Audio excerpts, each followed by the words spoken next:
What makes a place forbidden? Is it the relentless geography, akin to a remote island where nature itself has become an insurmountable guardian?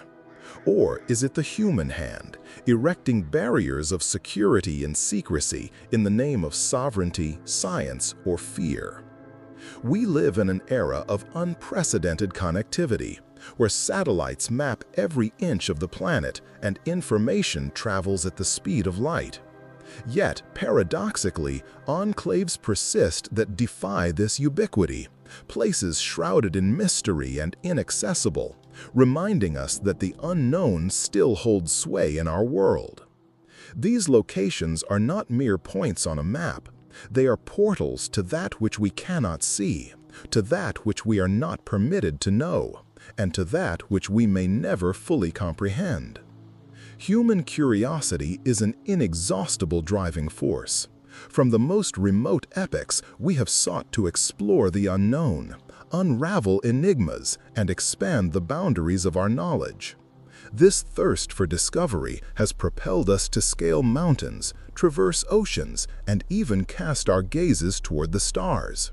However, this very same curiosity, when confronted with the forbidden, assumes an even more intense dimension, bordering on obsession. Why are we so captivated by that which is denied to us? Is it the prohibition itself that imbues these places with an aura of irresistible fascination? Contemplating the locales we are forbidden to visit is, in a way, a method of indirectly exploring them, feeding our imagination with the narratives and enigmas they hold. It is an invitation to a mental journey, an expedition that requires no passport, but rather an open mind and an investigative spirit. Our adventure will transport us to 5 destinations that, for a variety of compelling and intriguing reasons, remain largely inaccessible to the majority of people. These are not theme parks or areas with restricted access due to logistical constraints. We are referring to places where the barrier to entry is as insurmountable as a concrete wall or as subtle as a suspicious glance. Imagine venturing into a jungle where the fauna itself is the primary guardian of its exclusivity, or a sanctuary where only the chosen may cross its sacred thresholds. Consider centers of power operating in the shadows, where information is an asset as valuable as any treasure. These places represent the polar opposite of the transparency we often seek in our daily lives, serving as custodians of secrets that, by their very nature, cannot be divulged. The significance of exploring these forbidden locales, even if only vicariously through narrative and imagination, lies in their capacity to confront us with the boundaries of our own world and comprehension. They compel us to scrutinize the underlying reasons for secrecy, exclusion, and isolation. They are tangible reminders that, despite all our technology and global reach, there are still frontiers we cannot surmount. These spaces invite us to reflect on what we value in our society: transparency, security, tradition, technological progress, national sovereignty. The answers to these questions are often intrinsically linked to the reasons why certain places are deemed forbidden. As we embark upon this expedition, we shall not endeavor to unravel all the secrets held within these locales. After all, were they readily decipherable, perhaps their allure would be diminished. Instead, our aim is to illuminate the layers of enigma that enshroud them, to comprehend the context that rendered them inscrutable, and to appreciate the intricate tapestry of their histories. Let us look beyond the sensationalist headlines and conspiracy theories, striving for a more profound and nuanced understanding. The allure of these places, in their very inaccessibility, lies precisely in the vastness of what they represent: the unknown, the untouched, and the unexplored. Prepare yourself for a journey that defies logic and expands the horizons of what we deem possible on our planet. The journey through forbidden places is not merely a roster of exotic and inaccessible destinations. It is an exploration into the very nature of human curiosity and the boundaries that society imposes. Every location we visit, even if only in our minds, offers a singular perspective on what it means to be inaccessible. Whether due to natural, military, religious, or political constraints, the prohibition cultivates an aura of mystery that, in turn, fuels fascination. These places compel us to contemplate what lies beyond our sight, what remains concealed in the shadows of knowledge and experience. They remind us that, even in an increasingly mapped and connected world, mystery and the unknown still persist, inviting us to a profound reflection on our place in the universe and on the boundaries that, consciously or not, we choose to maintain. North Sentinel Island, a minuscule speck in the Bay of Bengal, embodies the very essence of radical isolation. Far from being merely an uncharted territory, it represents a deliberate and ongoing choice of non-participation in the modern world. The Sentinelese, as they are known, maintain a culture and way of life that has remained virtually unaltered for millennia, defending their territory with spears and bows against any vessel that ventures too close. Indian sovereignty, which nominally encompasses the island, has adopted a policy of non-interference, recognizing that any attempt at forceful contact would be not only disrespectful of the people's self-determination, but also potentially catastrophic for all parties involved. The island's topography itself, characterized by its shallow waters and treacherous reefs, serves as an additional natural bulwark, deterring casual approaches. The allure of this place lies in the audacity of its resistance, the preservation of a past that, for the rest of the world, is merely history, and the fundamental question of the extent to which a society has the right to remain immune to external influence. In stark contrast to tribal resistance, Area 51 in Nevada, United States, stands as a veritable bulwark of governmental and technological secrecy. Its designation as a restricted area is not an invitation to exploration, but a stark admonition that any unauthorized incursion will be met with overwhelming force. The precise nature of its operations remains one of the world's most closely guarded secrets, fueling decades of speculation about experimental aircraft testing, advanced technology development, and, most notoriously, the alleged investigation of extraterrestrial phenomena. The remote location itself, amidst arid desert landscapes and vast tracts of uninhabited land, contributes to its aura of mystery. The prohibition here does not stem from an ancestral culture, but from strict military directives and the perceived necessity to safeguard national security information. The fascination, in this instance, is driven by the notion that the government might be concealing truths that would alter our understanding of the universe and our place within it, a fantasy fueled by the absence of concrete information and the sheer magnitude of the secrecy. Extending to the east, the mount interior of the Ise Shrine in Japan embodies a prohibition deeply entrenched in spirituality and tradition. This Shinto complex, revered as the nation's most sacred, serves as a pilgrimage destination for millions. However, direct access to the principal edifices is stringently confined to priests and priestesses of a specific lineage. The sanctuary, dedicated to the sun goddess Amaterasu, is meticulously rebuilt every 20 years in a ritual of purification and renewal known as Shikinen Sengu. This age-old practice not only preserves the architecture in its most pristine state, but also profoundly symbolizes the enduring continuity and perpetuation of faith. Consequently, the prohibition is not a measure of security against external threats, but rather a sophisticated system rooted in ritualistic purity and unwavering devotion. The fascination here lies in the aura of sacredness, the connection to an unblemished spiritual past, and the exclusivity of a religious experience that transcends the ordinary, preserving sanctity through restriction and devotion. Advancing into political isolation, Room 39 in North Korea epitomizes the zenith of state secrecy within an already reclusive nation. This purported department, operating within the regime's inner sanctum, is widely believed to be the hub for clandestine and illicit financial operations, encompassing currency counterfeiting, narcotics trafficking, and other covert activities designed to generate funds for the government and the country's nuclear program. The nature of their activities, the identity of their members, and even their precise existence are shrouded in a veil of mystery, amplified by the inherent opacity of the North Korean regime. The prohibition here is absolute, an extension of the country's policy of total control and isolation from the rest of the world. The fascination, in this context, stems from the audacity and daring of the imagined operations, from the notion of a shadow state operating on the fringes of international legality, and from the perception that this location is one of the nerve centers of one of the planet's most enigmatic regimes.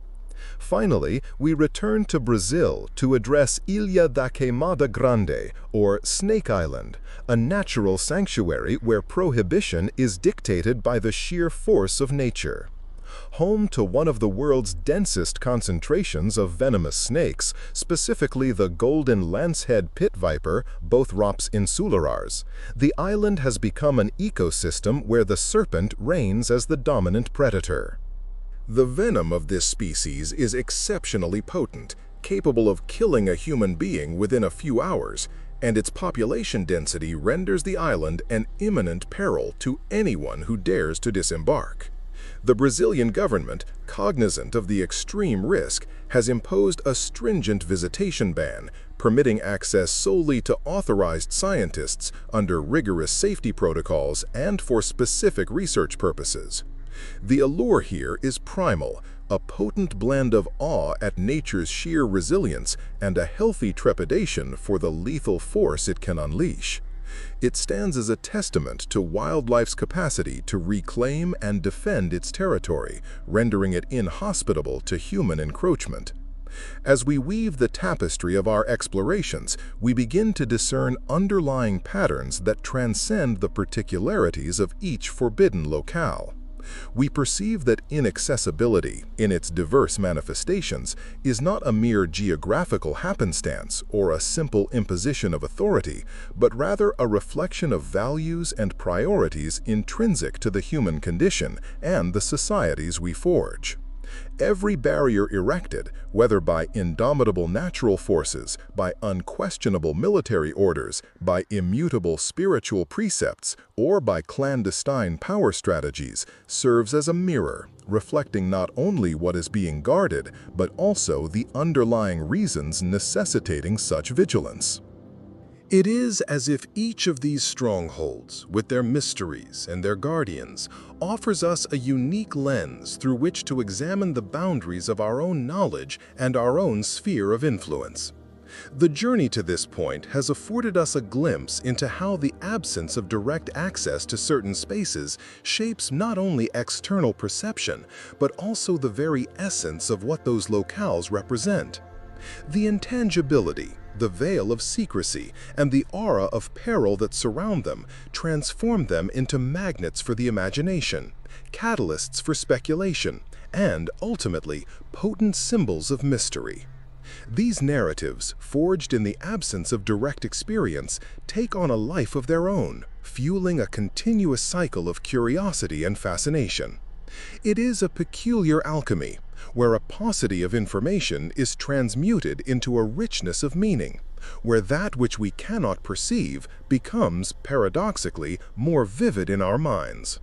This dynamic invites us to ponder the nature of knowledge and how limitation itself can, remarkably, propel our quest for understanding. Reflecting on this journey thus far, it becomes evident that the prohibition, far from being a definitive endpoint, serves as a tacit invitation for deeper introspection into the boundaries of our world and our own capacity to intervene within it. The contours of these inaccessible locales, delineated by factors as disparate as the forces of nature, the complexities of faith, military strategy, or statecraft, converge upon a common nexus: the demonstration that there exist spheres where human intervention, or at least generalized human intervention, encounters an insurmountable limit. This realization, rather than halting us, should serve as a catalyst for us to examine the frontiers of knowledge and the enigmas that continue to challenge our capacity for unraveling with even greater scrutiny. It is an invitation to comprehend that, in many instances, true wisdom lies not merely in penetrating the unknown, but in respecting and attempting to understand the reasons why certain boundaries persist. As we approach the denouement of this exploration, the convergence of the presented ideas suggests a broader perspective on the role of these enigmatic spaces in our comprehension of the world. They are not mere anomalies on a mapped globe, but rather crucial elements that compel us to reevaluate the nature of exploration, knowledge, and the very relationship between humanity and the unknown. The lessons gleaned from these bastions of inaccessibility, though implicit, resonate with an ever-increasing force, pointing towards a conclusion that transcends mere curiosity about exotic destinations. It is a contemplation of what these locales teach us about ourselves and the world we inhabit. A world that, for all our technology, still holds vast territories of mystery and proscription. As we unravel the layers of mystery shrouding these 5 points of inaccessibility on our planet, we are not merely cataloging forbidden locales. We are, in essence, exploring the very core of what it means to be human in a world of expansive knowledge, yet persistent boundaries.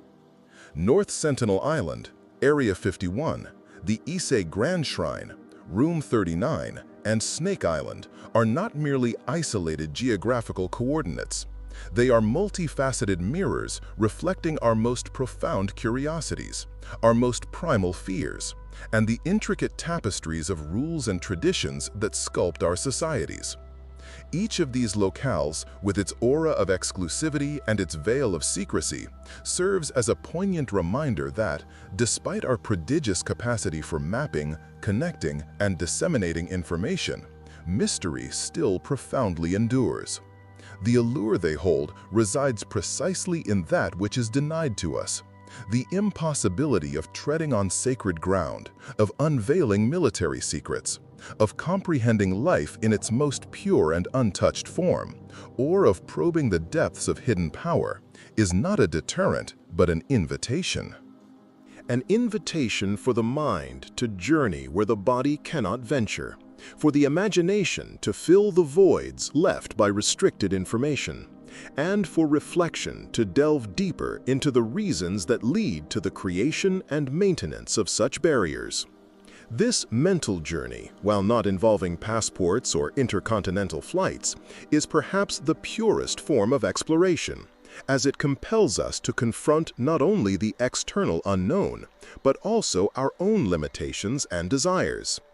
These bastions of inaccessibility, in their diversity, converge on a crucial point: the demonstration that the world still harbors spaces where human control is limited, where nature imposes its own laws, where spirituality dictates its exclusive rituals, and where power operates in the shadows.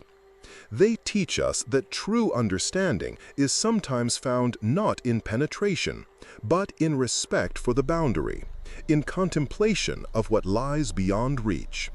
Curiosity, that inexhaustible driving force, finds fertile ground in these places to flourish, not through conquest, but through admiration and the pursuit of meaning. They compel us to question what it truly means to know, and whether absolute transparency is always the most enriching path. The true practice commences now, in how we confront the unknown in our daily lives.